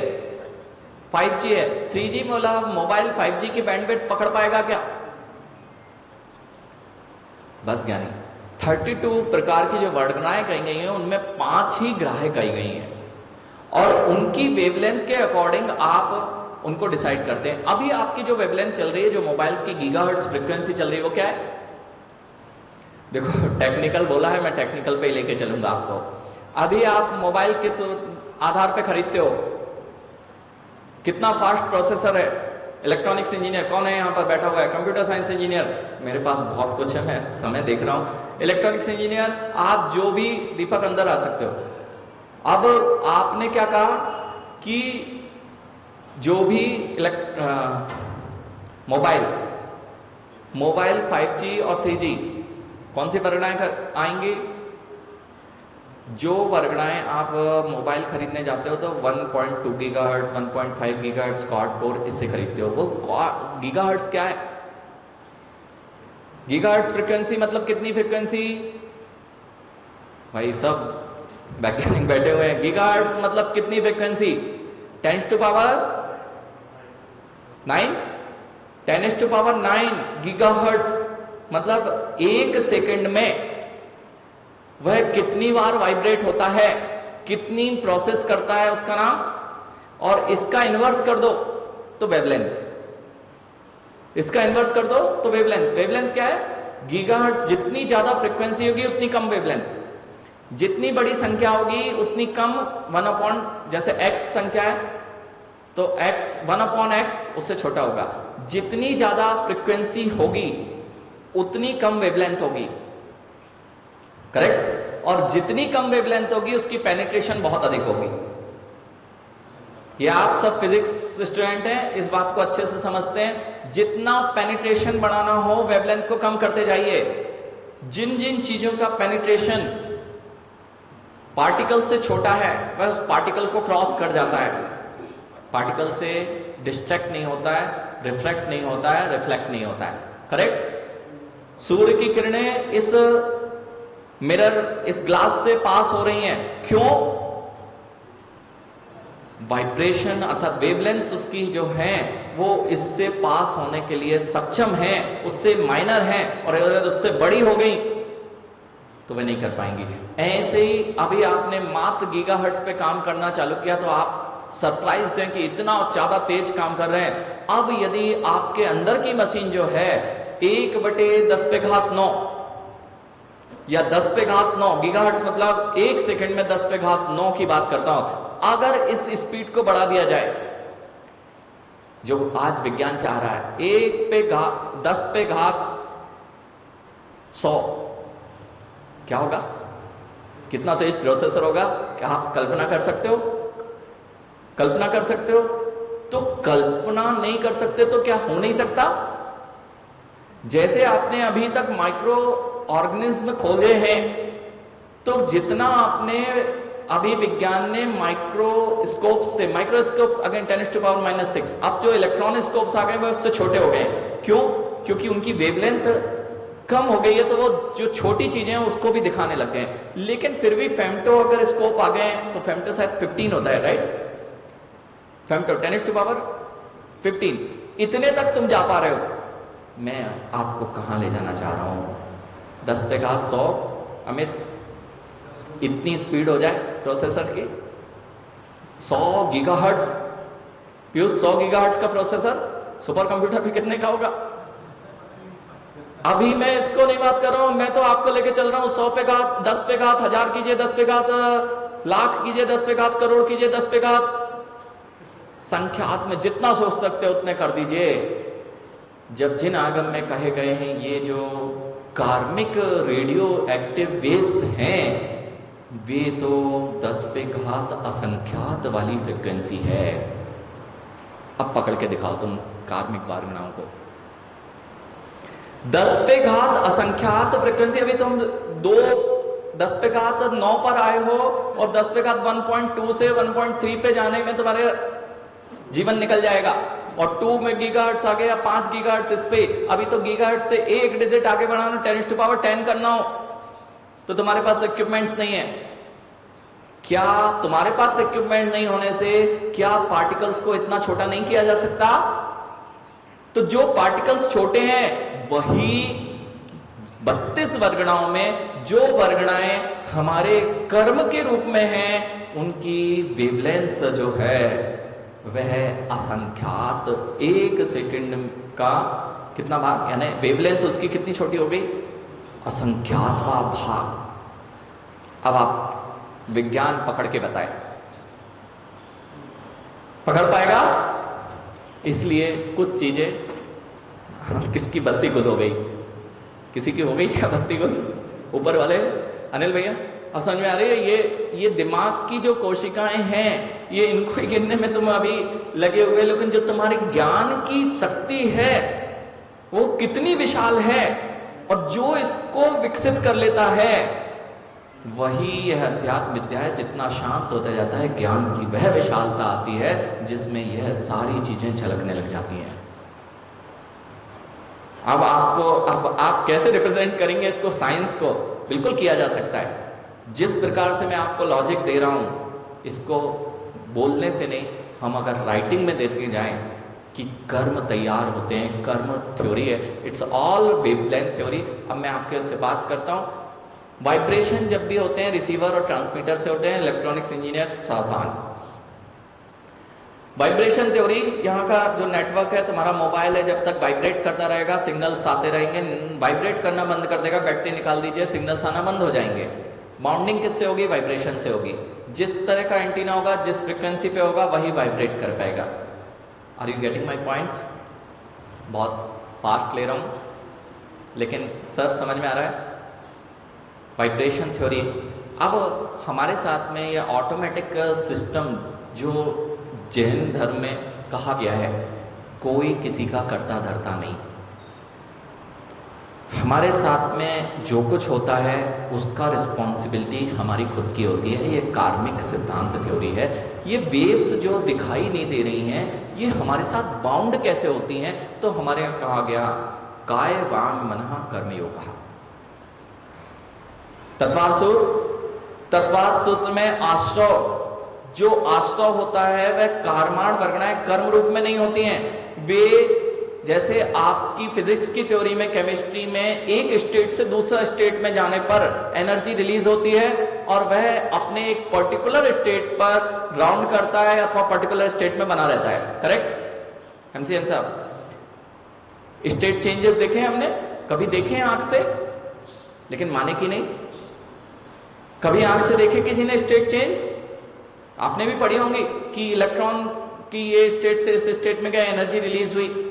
वो सारी चीजें यहां भी वही होती हैं। कर्माण वर्गणाएं कभी भी 8 प्रकार के कर्म नहीं होते हैं। वे तो एक नॉर्मल वर्गणाएं होती हैं, लेकिन हम जिस फ्रीक्वेंसी पर उसे वाइब्रेट करते हैं, जैसे एक वस्तु है, इस वस्तु को मैं कितनी तेजी से फेंक रहा हूं, धीरे से मारता हूं, तेज मारता हूं, इसकी स्टेट अलग होगी। करेक्ट? ऐसे ही जो हम काय से, मन से, वचन से आत्मा के प्रदेशों में होने वाला परिस्पंदन, उसका नाम है योग और उसी का नाम है वाइब्रेशन।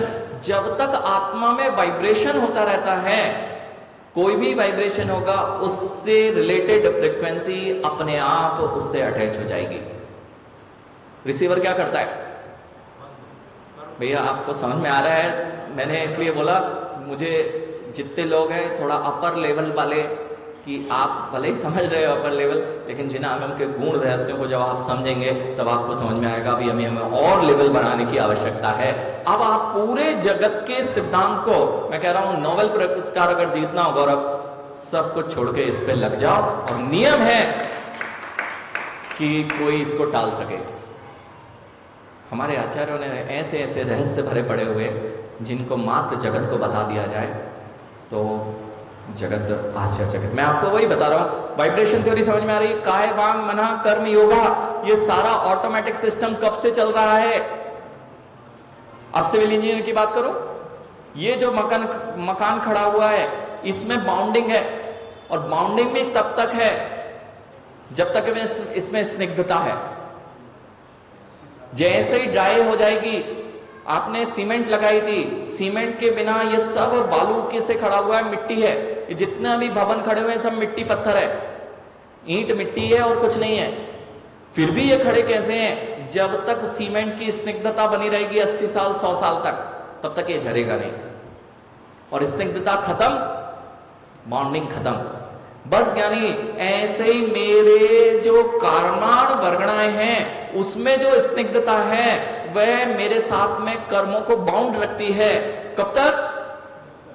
जब तक मेरी राग की दशा होती है, वह मेरी स्निग्धता है, और जैसे ही राग की दशा हटती है, ये भवन खड़ा नहीं रह सकता। ऐसे ही कर्म मेरे से सहत, जितना मैं वीतरागता की ओर जाता हूं, ये कर्म मेरे से डिटैच होते हैं, जिसका नाम निर्जरा है। और जिस दिन मैं अपने में पूर्ण स्थिर हो जाता हूं, अयोग केवली पे पहुंचिए, जहां मेरा काय मन वचन से होने वाला परिस्पंदन बंद हो जाएगा, तब मेरे साथ होने वाला कर्म का बाउंड बंद हो जाएगा। उसी का नाम लिबरेशन है।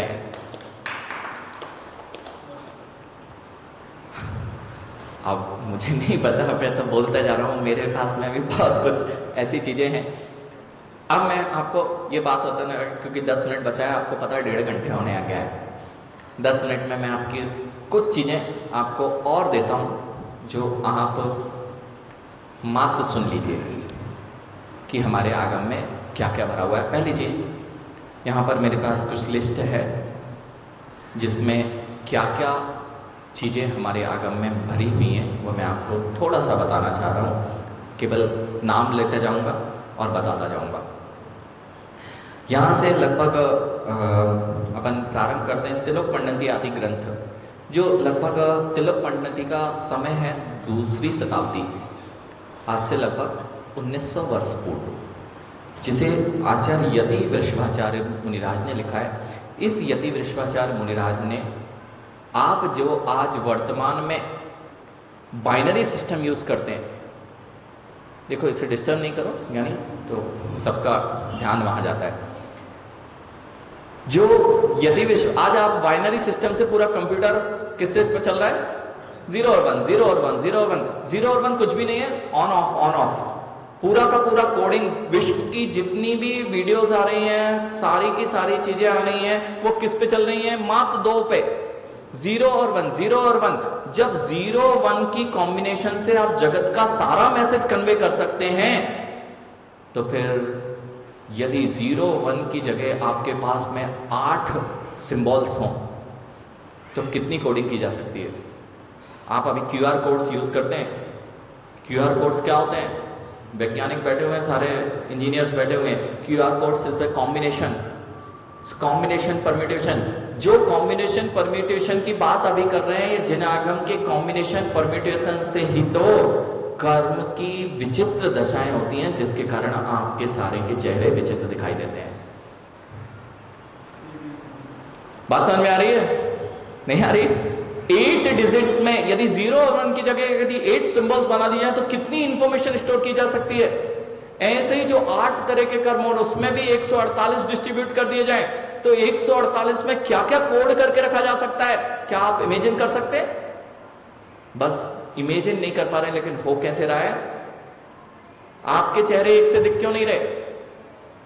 क्योंकि आपने जो जो रिसीव किया है, यहां एक से थॉट सबके चल रहे हैं ना, जैसा सुन रहे हैं वैसा सबको समझ में आ रहा है ना, सबको एक सा आ रहा है, सब एक सी पोजीशन में, सबकी वर्गणाएं अलग अलग हैं कि एक सी हैं। इसलिए जो चेहरे एक से कभी नहीं दिखाई देते हैं, उसका मूल कारण है कि तुम्हारे भाव से जो कर्मों का आश्रय होता है, जो वाइब्रेशन, मन से जो सोचते हो, वचन से जो करते हो, काय से जो करते हो, उससे वाइब्रेशन जनरेट होता है। उस वाइब्रेशन से जो कर्म आते हैं, वही तुम्हारे उसी का रिफ्लेक्शन आपके 9 कर्म के रूप में, शरीर के रूप में दिखाई देता है। इसका नाम है कर्म थ्योरी। न्यूटन्स 3rd लॉ क्या है? Every action is having equal and opposite reaction. एक ये लॉ जो आपके यहीं से, आपके ग्रंथों से निकाला, इस बात को आप नहीं समझ पा रहे हैं। आज विश्व में 1,60,000 प्रतियां संस्कृत और प्राकृत की जो भारत से गई हुई है। नासा वैज्ञानिक प्रेरित साहा करके हमारे पास में आए थे। प्रेरित साहा वह नासा वैज्ञानिक था। उसने जब हमसे चर्चा की तो यह बात बताया कि वहाँ पर भी हमारे पास में कुछ लिपियाँ हैं जो प्राकृत की हैं, ग्रंथ हैं, जिनको हम समझने का प्रयास कर रहे हैं। अभी जर्मन स्कॉलर्स बहुत ज़्यादा संख्या में प्राकृत को सीख रहे हैं, क्योंकि हमारे साथ में मात्र पैसे की लुटाई नहीं हुई थी। हियान सेंग जैसे यात्री जो आए हैं, वे हमारे यहाँ से बहुत बहुत सारी पांडुलिपियों को अपने साथ लेके गए हैं। और कई पांडुलिपियाँ जैसे गंधहस्ती महाभाष्य जो 94,000 श्लोक प्रमाण का प्रमाण आता है, वह प्रति लंदन के म्यूजियम में देखी गई, लेकिन वह भी आज तक हमें प्राप्त नहीं हुई है। क्या रहस्य उसमें भरे पड़े होंगे ये चीज़ें। इसलिए आपके दिमाग का सब कुछ सिस्टम सही चल रहा है। अभी मैंने अलौकिक गणित की बात करना प्रारंभ नहीं की है। अलौकिक गणित की जो प्रथम स्टेप की एल्गोरिथम्स हैं, इसको आपको पढ़ना है। जीव अलौकिक गणित के कुछ चीज़ें jainkosh.org, जितने लोग यहाँ बैठे हुए हैं jainkosh.org पर अलौकिक गणित जीव कांड के अंतर्गत में दी गई हैं। जिस दिन आप अलौकिक गणित की वह विद्या को एक बार पढ़ेंगे तो आपको समझ में आएगा। अभी हम बहुत छोटा सोच पाते हैं, हम बहुत छोटी कैलकुलेशन कर पाते हैं, और बड़ी कैलकुलेशन जब करना हो, जैसे अभी मैंने कहा अनंत, आकाश कितना बड़ा है अमित? आकाश कितना बड़ा है? अनंत है। अनंत बोलना कितना अच्छा लगता है, लेकिन अनंत क्या होता है, इसका विजुअलाइजेशन करना हो तो एक बार जिन दर्शन के अलौकिक गणित को आपको अपने जीवन में जरूर पढ़ना चाहिए। यानी कि जब असंख्यात, अभी आप बोलते थे इनफाइनाइट, अभी यहाँ पर 3 संख्याओं में हमारे यहाँ अलौकिक गणित को डिवाइड किया गया है। सबसे पहला है संख्यात, दूसरा है असंख्यात, तीसरा है अनंत। संख्यात के बाद है इनकाउंटेबल, उसका नाम है असंख्यात। देन इनफाइनाइट जिसे आप कह सकते हैं वह अनंत, लेकिन अभी आप उस तक पहुंचे भी नहीं हैं, क्योंकि जो भी आप सोचते हैं वो संख्यात में ही सोचते हैं। आप को कितनी संख्याओं तक गणनाएं याद है? इकाई, दहाई, सैकड़ा, हजार, बोलो। वैज्ञानिकों, अब मैं आपसे नीचे लेवल की बात नहीं करूंगा। इकाई, दहाई, सैकड़ा, हजार, 10,000, लाख, 10 लाख, करोड़, 10 करोड़, बोलो आगे।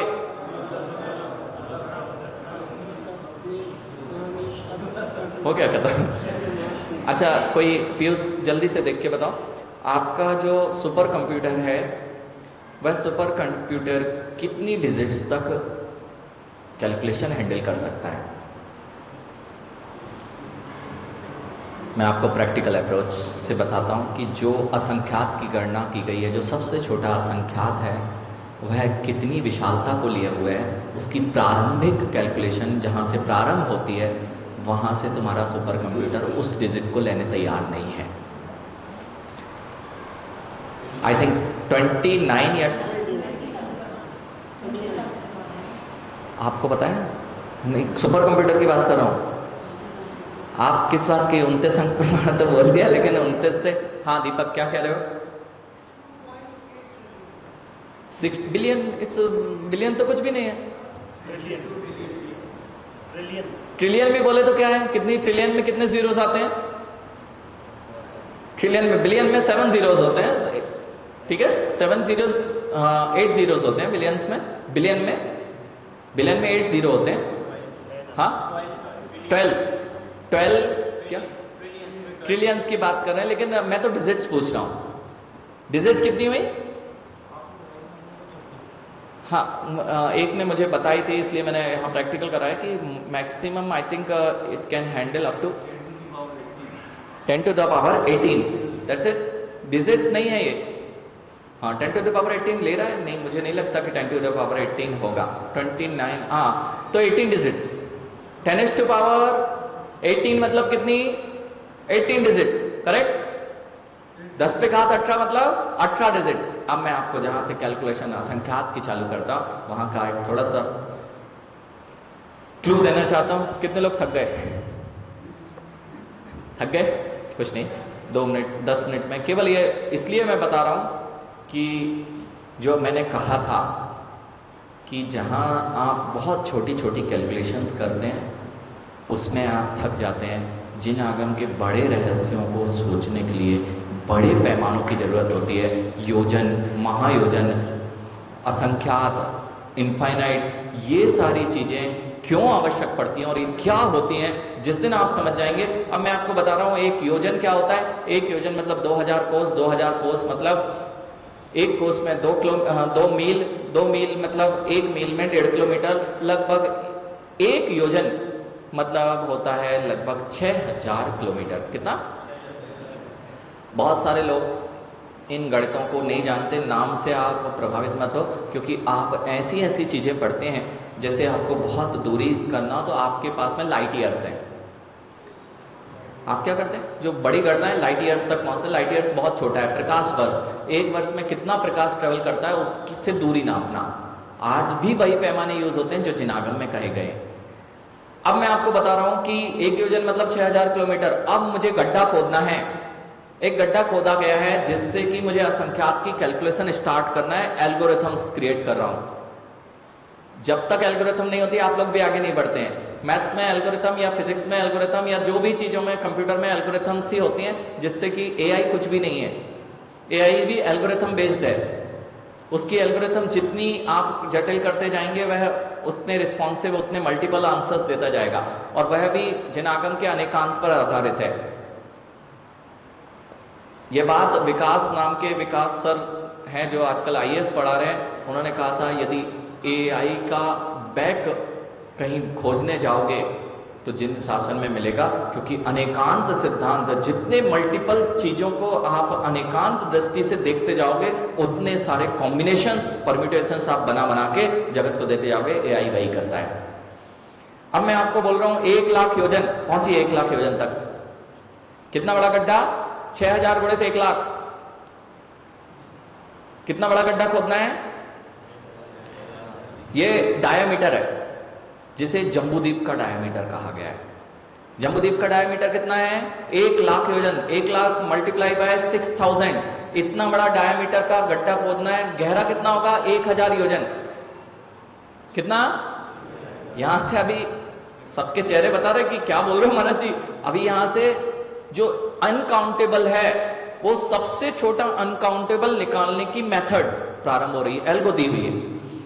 अब समुद्र देखा बहुत छोटा है, 1 लाख योजन में तो 6000 किलोमीटर में तो पूरी पृथ्वी समझ आए। जो आपकी पृथ्वी है कितनी छोटी है, कितना छोटे तक तुम सोच नहीं पा रहे, उसको नहीं खोज पा रहे। अभी जो जिन आगम में वर्णित है वो कितना विशाल है। अब 1 लाख योजन गड्ढा खोदा, 1 लाख योजन मतलब 6000 लाख किलोमीटर का, कितना? 6000 लाख किलोमीटर का गड्ढा खोदा गया है। कितना गहरा है? 1000 योजन, यानी 6000 योजन। कितने बिंदु हो गए? 6 बिंदु हो गए। 6000 गुणित 1000, 6 बिंदु, यानी कि 60 लाख योजन गहरा है और 6 लाख योजन विस्तार का है। अब इसमें क्या करना है, जहां से कैलकुलेशन प्रारंभ होगी, इसमें राई भरना है। क्या भरना है? क्या भरना है? इन सब इंजीनियर्स की बत्ती यहीं गुल हो गई है। अभी तो गड्ढे ही नहीं खोद पा रहे थे, अब मैं आपको असंख्यात बताऊं तो बताऊं कैसे? आपने इनफाइनाइट बोल के कितना आसानी से बोल दिया अनंत है। अभी तो मैं आपको संख्यात के संख्यात में ही आओगे। अच्छा, ये राई भरोगे तो क्या कोई यहां पर इंजीनियर है जो ये बता सके कि कितनी राई आएगी? भैया नहीं बता सकते। तो अभी बहुत विचार करना पड़ेगा इंजीनियर्स को, साइंटिस्ट को। समुद्र देखा, कुछ 1000 किलोमीटर का भी नहीं, कुछ 100 किलोमीटर का हो या 1000 किलोमीटर का मान लो। 1000 किलोमीटर में कितनी बूंदें होंगी? कोई बता सकता है? नहीं बता सकते। आपसे उम्मीद नहीं है इंजीनियर्स से, जो लेमैन है वे कह सकते नहीं बता सकते। आपको इस भवन में राई भरनी है, गिन लोगे पीयूष?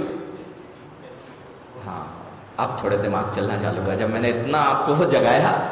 इस भवन में राई भरनी है, कितनी राई आएगी गिन के बताओगे ना? डॉक्टर साहब होंगे तो गिनना पड़ेगा, इंजीनियर नहीं गिनेगा।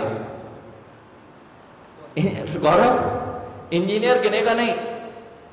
इंजीनियर क्या करेगा? राई का आयतन निकालेगा और इसका आयतन निकालेगा, डिवाइड करेगा, प्रमाण आ जाएगा। राई का आपको प्रमाण पता है? उस राई के दाने को 1 लाख योजन गहरे गड्ढे में, 1 लाख योजन डायमीटर वाला गड्ढा और 1000 योजन वाला 6 लाख किलोमीटर और जिसकी डेप्थ है 60 लाख किलोमीटर, इतने में कितनी राई आएगी? कोई बता पाएगा? बता सकते हैं। यदि राई का आयतन पता और इसका आयतन अपने को पता ही है तो मैं आपको यहां पर थोड़ा सा डायमीटर ये दिखा रहा हूं। ये जो है, ये सबसे छोटा वाला जो देख रहे हैं ना, ये सबसे छोटा वाला गड्ढा खोद रहे हैं। कौन सा गड्ढा? ये सबसे छोटा वाला गड्ढा अभी खोदने का प्रयास किया है हमने। और इसमें कितनी राई आएगी, तो कैसे राई भरनी है इसको भी हमें जान लेना। ये जो 1000 गहरा है, ये इधर से चौड़ा है। देखो, जब भी कोई माँ आपको एक विद्या सिखा देता हूँ, टाइम हो गया, लेकिन विद्या इतनी सी सीख लो, जब आप लंबे बर्तन रहते हो तो उसमें चीजें कम बनती है। लंबे बर्तन लोगे ना तो चीजें कम बनेंगी, ऐसा बर्तन होगा ना तो ज्यादा बहुत चीजें बनेंगी। अरे भाई, गुण से मैं आपको बता रहा हूं। अब ये इसमें छुपा हुआ है, ये निकालना अपने को पड़ता है। ये आपको कैसे भरना है राई? सामान नहीं भरना, ये भरनी है जैसे ढेर लगाते ना, ऐसे भरना है। अब आपको इसका वॉल्यूम पता था तो क्या ढेर वाले में भी कितनी राई आएगी ये बता सकते हो? हाँ, बिल्कुल बताई जा सकती है। अब आपके लिए मैं दे रहा हूं, मैथमेटिशियन जो है, ये फॉर्मूला अभी तक विज्ञान के पास नहीं आया, मैथमेटिशियंस के पास नहीं आया। यदि मुझे नीचे का बेस पता हो, नीचे की डेप्थ पता हो, तो मैं कितना ऊंचे तक राई भर सकता हूं, इसकी कैलकुलेशन जिनागम में दी हुई है। कितना ऊंचा कोण बनेगा ये बताया जा सकता है, यानी कि पूरा कोण का वॉल्यूम आपके पास आ गया है, राई का वॉल्यूम है। अब कितने अंक प्रमाण बनेगी आपके सुपर कंप्यूटर से पूछेंगे, तो यहां पर मैं उसको पढ़ के बताने का प्रयास करता हूं। शायद इस वाले में दिया नहीं है वह प्रमाण, इतना सा है। यहाँ, हाँ देखिए, मैं उस संख्या को पढ़ रहा हूँ जितनी राई इसमें आएगी। 1997112293845536366636363636363636 सही 4/11। कितनी राई आएगी? ये क्या बोला है मैंने? आप 4/11 राई को कैसे बनाओगे? वॉल्यूम तो ऐसे ही निकलेगा। तो 4 राई की जगह जो ये राई आई है, ये जो संख्या मैंने अभी पढ़ी है 46 अंक प्रमाण है। कितनी? यहां से हमारी कैलकुलेशन की x की वैल्यू प्रारंभ होती है, जहां से आपका सुपर कंप्यूटर पहले ही 18 डिजिट पे बंद हो चुका है।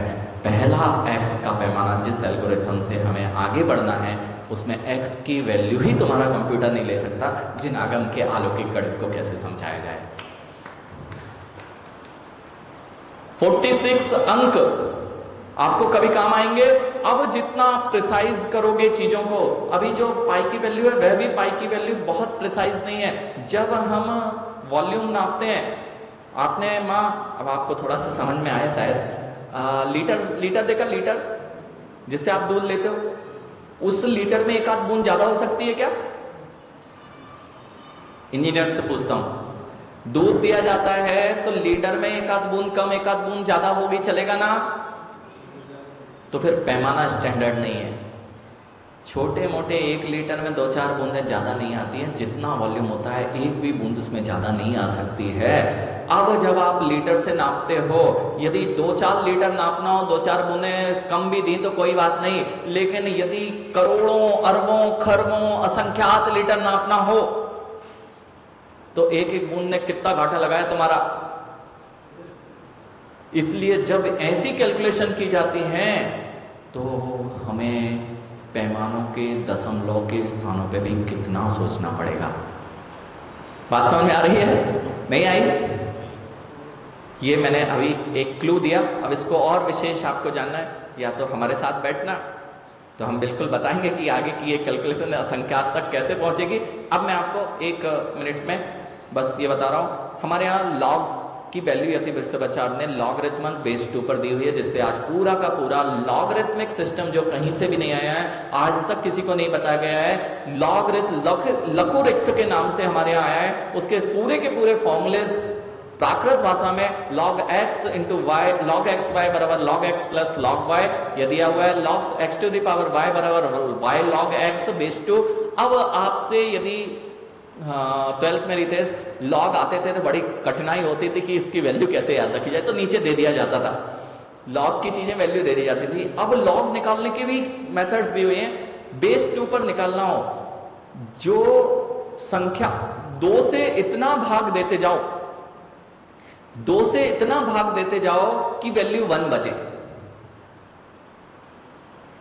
आपको लॉग की वैल्यू निकालना हो ना, तो जो लॉग की वो दी है उसको 2 से डिवाइड करके कितना करना है। अब मैं आपसे अगर log 10 की वैल्यू पूछूं, यदि कहीं कंपटीशन एग्जाम में आता तो log 10 कितना होगा बेस 2 पर, बता पाओगे कितना होगा? मैं बिल्कुल बता सकता हूं। आप जिसका पूछोगे उसका बता सकता हूं, अप्रॉक्स। क्योंकि आप भी पकड़ सकते हो। अब log 8 की वैल्यू कहां से 2 to the power 3 से चालू हो रही है। 3 पॉइंट समथिंग इस log 10 की वैल्यू आएगी। देख लो निकाल के, आप निकाल के देख लीजिए। 3 पॉइंट समथिंग log 10 बेस 2 पर पकड़ पाए? 2 से डिवाइड करते जाना है और 2 से ऐसी संख्या को डिवाइड करना है कि वो जो मल्टीप्लिकेशन है वो कितना है, 10 आए। अब ये मेथड कहीं दी है, आपने तो टेबल देखी है, टेबल की बुद्धि से चल रहा है। इसके अलावा भी log 2 डबल लॉग्स की वैल्यू दी है, जो लॉगरिथमिक्स आज कंप्यूटर साइंस में यूज होता है, बेस 2 पर होते हैं, उससे ही सारी करना है। ये आचार्य इसके बाद चलते हैं अपन आचार्य सर्वनंदी आचार्य भगवान ने, इन्हें भी तिलोक पंडिती में भी शून्य का प्रयोग किया गया है, रेखा गणित बीज गणित का प्रयोग किया गया है। आचार्य सर्वनंदी जो 5वीं शताब्दी में हुए हैं और आर्यभट्ट के पूर्व हुए हैं, उन्होंने लोक विभाग नामक ग्रंथ में सबसे पहले शून्य का वर्णन किया है। ये लगभग समकालीन है किसके, आर्यभट्ट के। और आर्यभट्ट के पास भी अभी 2 पेपर ऐसे हैं, अगर जी भैया डॉक्टर अनुपम जी हैं, उन्होंने अभी बात हुई थी, 2 पेपर ऐसे हैं, यदि उन 2 पेपरों को मिला के कोई नया पेपर बनाया जाए तो इस बात की सिद्धि की जा सकती कि आर्यभट्ट भी जैन स्कॉलर थे। फिर आचार्य धरसेन स्वामी हुए हैं जो प्रथम शताब्दी में हुए हैं, उन्होंने संख्या के 12वें वर्गमूल का वर्णन किया है। आप स्क्वायर रूट निकालते हैं, 3 तक निकाल पाते हैं घनमूल, लेकिन 12वें वर्गमूल का वर्णन आचार्य धरसेन स्वामी ने किया है। आचार्य कुंद देव ने काल की सबसे छोटी यूनिट, समय क्षेत्र की सबसे छोटी यूनिट जो होती है प्रदेश, और उमा स्वामी मुनिराज ने परमाणु अणु का वर्णन 2वीं शताब्दी में कर दिया था। फिर यहां पर √10 की वैल्यू जो आचार्य स्थविर आर्य रक्षित ने अनुयोग द्वार में निकाली है प्रथम 2वीं शताब्दी में, उन्होंने √10 की वैल्यू दशमलव के 10वें स्थान तक निकाली है। वाचक वर्गमूल निकालने की विधि उमा स्वाति मुनिराज ने बताई है। श्रीधर स्वामी ने 8वीं शताब्दी में व्रत के खंड, क्षेत्र, गोले का आयतन और समेशन ऑफ एन स्क्वायर, ब्याज, ये सब 8वीं शताब्दी में हमारे आचार्यों ने बताया। 20वीं शताब्दी में भिन्न की गणना की गई है, लघुरिक्त अर्थात लॉगरिथमिक बताया गया है। सेट थ्योरी की गणना आचार्य वीरसेन स्वामी ने धवला पुस्तक में की है। इसके पश्चात में फिर आप महावीर आचार्य भगवान, उनका तो ग्रंथ ही महावीर आचार्य नाम के ग्रंथ हैं, उनमें गणित सार संग्रह नाम का एक ग्रंथ लिखा है जिसमें विशिष्ट आकृतियों के क्षेत्रफल, जैसे आप अभी केवल आयतन का निकाल पाते हो, वर्ग का निकाल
जैन तो वह कहलाया जिन्होंने जिनेंद्र भगवान के सूत्रों को अपने जीवन में अपनाया, वह सब जैन कहलाया। इसलिए किसी जैनी के लिए यह कक्षा नहीं थी।